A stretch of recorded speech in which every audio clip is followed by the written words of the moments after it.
critical moment in India's history. It now has the world's largest population and one of the youngest. In the mid-1980s, India was a top 10 global economy, but it tumbled out of that list for more than 2 decades as several countries powered ahead of it, particularly China. But India has been growing fast. As of 2022, it ranked in the top 5 for the first time ever. It is widely projected that it will be behind only China and the USA by 2030.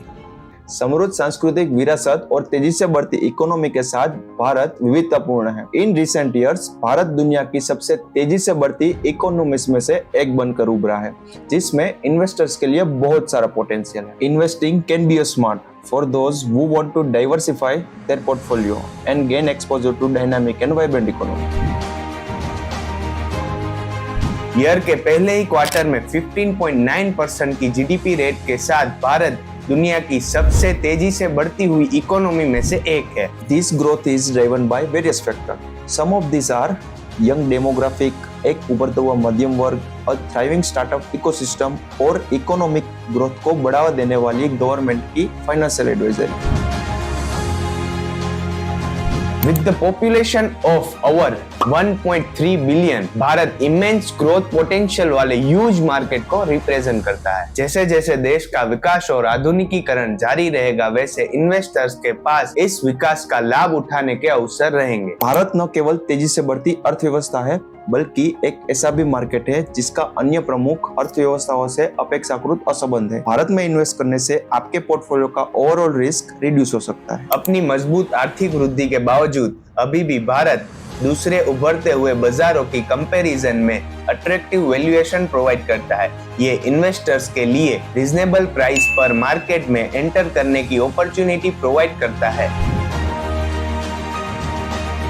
India में एक vibrant startup ecosystem and skilled workforce के साथ thriving technology sector है। Infosys, TCS और विप्रो जैसी companies IT services में global leader है, जबकि ओला, फ्लिपकार्ट और पेटीएम जैसी कंपनीज ट्रेडिशनल इंडस्ट्रीज को डिस्टर्ब करती है। मेक इन इंडिया जैसी गवर्नमेंट इनिशिएटिव से भारत तेजी से मैन्युफैक्चरिंग हब बनता जा रहा है। देश के skill workforce, low labour cost and favourable business environment manufacturing companies के लिए अट्रैक्टिव डेस्टिनेशन बनाते हैं। इंडिया का इंफ्रास्ट्रक्चर इन्वेस्टर्स के लिए अपॉर्चुनिटी प्रोवाइड करता है। सरकार ने रोड्स, रेलवेज, पोर्ट्स, एयरपोर्ट सहित देश के इंफ्रास्ट्रक्चर में भारतमाला और सागरमाला जैसी पहल शुरू की है।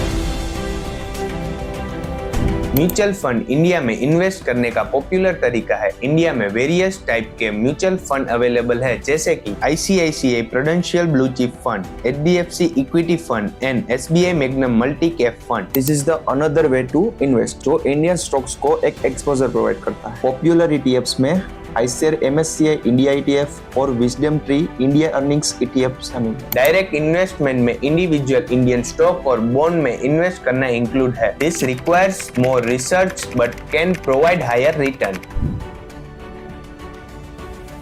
भारत में एक complex regulatory environment and political instability का इतिहास रहा है। Changes in government policies and regulations businesses की प्रॉफिटेबिलिटी को इम्पैक्ट कर सकता है। इंफ्रास्ट्रक्चर को इम्प्रूव करने के लिए गवर्नमेंट इनिशिएटिव्स के बावजूद भारत को अभी भी insufficient power supply, poor road connectivity and shortage की लेबर जैसी चुनौतियों का सामना करना पड़ रहा है। भारत में इन्वेस्टमेंट में इंडियन रूपी का जोखिम शामिल है, जो अस्थिर हो सकता है। करेंसी फ्लक्चुएशन इन्वेस्टर्स के रिटर्न पर इफेक्ट कर सकता है। The Indian market can be illiquid, मतलब कुछ शेयर्स के लिए कम और कुछ के लिए ज्यादा बायर्स और सेलर्स मौजूद हो सकते हैं।